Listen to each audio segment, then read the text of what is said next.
रे diagrams for the convex lens, same as it is जैसे concave mirror का होता है 6 केस, वैसे कॉन्वेक्स लेंस का होता है। उसमें कॉनकेव मिरर के 6 केसेज होते हैं, लेकिन इसमें कॉन्वेक्स लेंस के 6 केसेज। और सेम वही स्टेप है।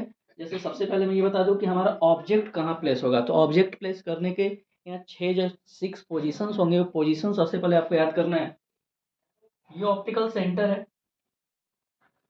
1 2 3, ये 3 है। और इसके बीच का जो पार्ट है उस पर 3 टाइम्स ऑब्जेक्ट प्लेस होगा, यानी 3 + 3 6। 6 पोजीशंस हमारे पास मिलेंगे ऑब्जेक्ट रखने के। तो सबसे पहले इन्फिनिटी मिलेगा, ये सबसे पहले फर्स्ट यहाँ। अब इन्फिनिटी के बाद इन्फिनिटी और सेंटर ऑफ कर्वेचर के बीच में। अब सेंटर ऑफ कर्वेचर के ऊपर, सेंटर ऑफ कर्वेचर और फोकस के बीच में, फोकस के ऊपर, और फोकस और ऑप्टिकल सेंटर के बीच में। यानी सबसे पहले आपको ये मेमोराइज करना होगा कि ऑब्जेक्ट को हम लोग कहाँ कहाँ रखना है, ऑब्जेक्ट को कैसे रखेंगे, किस पोजीशन पर रखेंगे ताकि इमेज फॉर्मेशन हो। और सेम वही रूल फॉलो करेंगे, वही ट्रिक फॉलो करेंगे जो मैंने कॉनकेव मिरर में बताया है कि जैसे जैसे हम एक स्टेप आगे बढ़ेंगे वैसे वैसे इमेज भी एक स्टेप आगे बढ़ेगा। बट मिरर के फॉर्म में वो हमारी तरफ आएगा, क्योंकि रिफ्लेक्शन होता है। लेंस के फॉर्म में वो रिफ्रैक्शन के कारण आगे जाएगा, बट एक स्टेप ही फॉलो करेंगे। सबसे पहले हम ये फॉलो करवा रहे हैं आपको। फर्स्ट, यानी when an object is placed at infinity. Infinity पर हम ऑब्जेक्ट रखते हैं तो सिमेट्रिकल रखते हैं, जितना पोर्शन ऊपर रहता है प्रिंसिपल एक्सिस के उतना ही पोर्शन नीचे हम दिखाएंगे। अब यहाँ से दो रे निकलेगा, और इसे हम टच नहीं करना है, डॉटेड लाइन से दिखाना है। When a ray of light passing parallel to the principal axis after refraction, ध्यान देना आप, यहाँ रिफ्रैक्शन हो रहा है। After refraction the rays passes through focus. First ray diagram बहुत ही ईजी है। ये हमारा रे डायग्राम फॉर्म हो गया। अब इमेज के बारे में 3 चीज़ें हमें लिखनी होती है। कहाँ पर वो बना है, यानी the image is form at focus. यहाँ पर आप फोकस F2 भी लिखोगे इस साइड में, यानी लेफ्ट साइड में सारी चीज 1 होता है, फोकस भी 1 होगा, सेंटर ऑफ कर्वेचर भी 1 होगा। ये सेंटर ऑफ कर्वेचर को हम 2F1 भी कह सकते हैं, क्योंकि ये इसका जस्ट डबल होता है, इसके लेंथ का, फोकल लेंथ का। और C2 को हम 2F2 भी कह सकते हैं। फिर कैसा बना है, पॉइंट साइज। और नेचर क्या है इसका, रियल एंड इन्वर्टेड।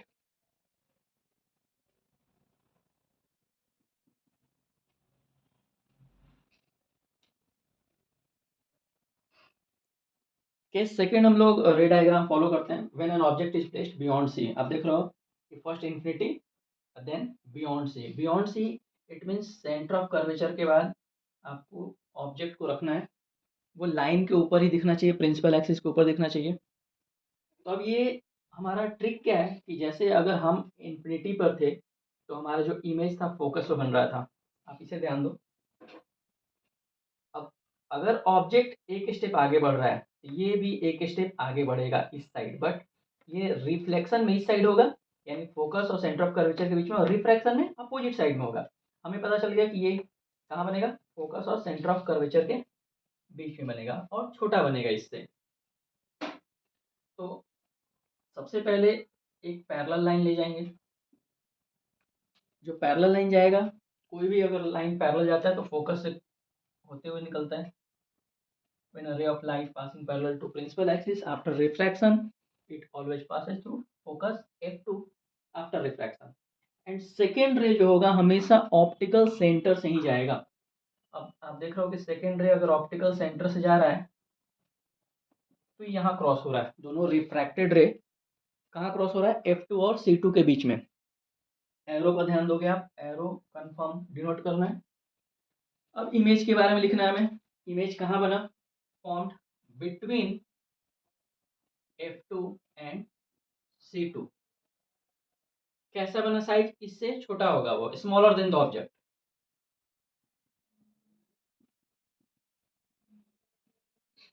ये जो नेचर है इसका, रियल एंड इन्वर्टेड। ये पूरे 5 केस यहाँ से लेके F तक, 5 केसेस तक रियल एंड इन्वर्टेड ही चलेगा। Case third, when an object is placed at C. First हो गया, सेकंड हो गया, सी पर आते हैं। अब हम जब ऑब्जेक्ट को सेंटर ऑफ कर्वेचर के ऊपर रखते हैं, जब हमारा इन्फिनिटी पर था तो फोकस पे इमेज बन रहा था, एक स्टेप आगे गए हम लोग, एक स्टेप यहाँ आगे आया, यानी ये सेकंड। थर्ड, अगर हम सी पर जा रहे हैं तो ये भी सी पर आएगा और सेम साइज का होगा। तो ऑब्जेक्ट अगर यहाँ है तो इमेज हमारे पास यहाँ होना चाहिए, सेम साइज का होना चाहिए। एक रे को आप ले जाओगे पैरेलल, जो पैरेलल होगा वो फोकस से क्रॉस करेगा और एक ऑप्टिकल सेंटर से जाएगा, और ये कहाँ, सी पर ही मिला। यानी इमेज के बारे में क्या लिखेंगे, is form at C2, centre of curvature के ऊपर ही बना, सेम साइज, साइज सेम हो गया। और थर्ड जो हमारा नेचर है, real and inverted.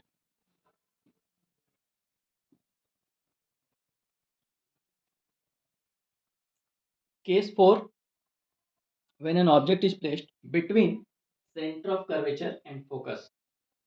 Centre of curvature and focus के बीच में जब ऑब्जेक्ट को रखेंगे तो इमेज फॉर्मेशन कहाँ होगा। जब हम लोग सेंटर ऑफ कर्वेचर पर गए थे थर्ड केस में, तो इमेज भी सेंटर ऑफ कर्वेचर, एक स्टेप मैं आगे बढ़ रहा हूँ यानी ऑब्जेक्ट आगे बढ़ रहा है, तो एक स्टेप ये भी आगे बढ़ेगा, यानी अब ये कहाँ बनना चाहिए, सी और इन्फिनिटी के बीच में, बट अपोजिट साइड। और ये इमेज जो होगा ऑब्जेक्ट से बड़ा बनना चाहिए। एक लाइन पैरेलल ले जाएंगे प्रिंसिपल एक्सिस के, जो फोकस से क्रॉस होगा, और second same passing through the optical center with an arrow. The image is formed beyond center of curvature C2। आप पूरा यहाँ लिख सकते हो, सेंटर ऑफ कर्वेचर C2। कैसा बना, साइज कैसा है, larger than the object, nature same, real and inverted.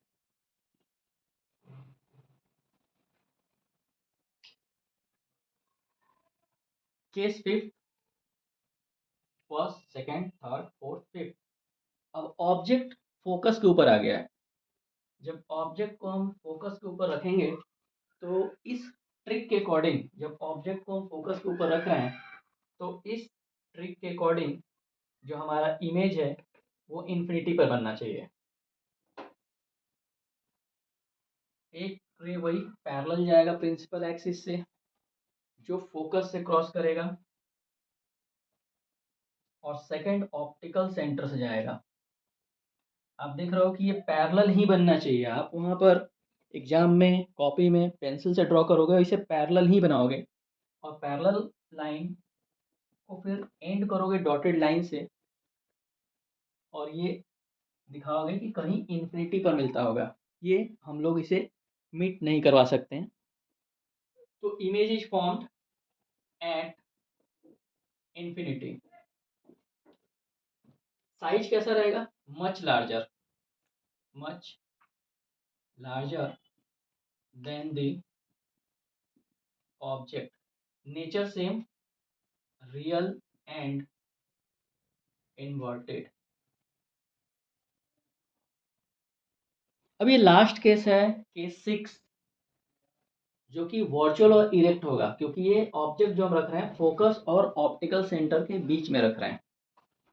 तो अगर ऑब्जेक्ट को हम यहाँ प्लेस करते हैं फोकस और ऑप्टिकल सेंटर के बीच में, एक रे तो सिंपली पैरेलल जाएगा।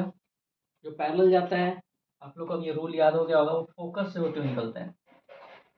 When a ray passing parallel to principal axis after refraction, it always passes through focus F2 from the opposite side because it is lens। और सेकेंड रे ऑप्टिकल सेंटर से जाएगा। आप देख रहे हो कि अगर ऑप्टिकल सेंटर जा रहा है तो यहाँ पर क्या हो रहा है इस केस में कि रे डाइवर्ज हो रहा है। फिफ्थ केस तक हो रहा था कि रे पैरेलल हो रहा था और उसके पहले रे मीट कर जा रहा था, कन्वर्जिंग रे था, बट इसमें डाइवर्ज हो रहा है, तो इस रे को हम आगे कभी मीट नहीं कर पाएंगे। तो इसे हम बैक साइड में अगर प्लॉट करते हैं तो ये इमेजिनरी है, इसलिए ये वर्चुअल और इरेक्ट बनता है इसका फॉर्मेशन। तो ये इमेज यहाँ पर बनेगा। ये ऑब्जेक्ट है, ये इमेज है। तो इमेज के बारे में क्या लिखेंगे? Image is formed on the same side of lens. Same side बनेगा। साइज कैसा होगा इसका? लार्जर होगा, लार्जर देन द ऑब्जेक्ट। और इसका जो नेचर होगा केस 6 वो टोटली अलग होगा। केस 5 तक ये हमारा रियल इन्वर्टेड हो रहा था। ये जो केस होगा ये वर्चुअल एंड इरेक्ट फॉर्म होगा। इरेक्ट का मीन्स जो अपर पार्ट है वो अपर ही अपीयर होगा। ये हमारा रे डायग्राम कॉन्वेक्स लेंस से कंप्लीट हुआ।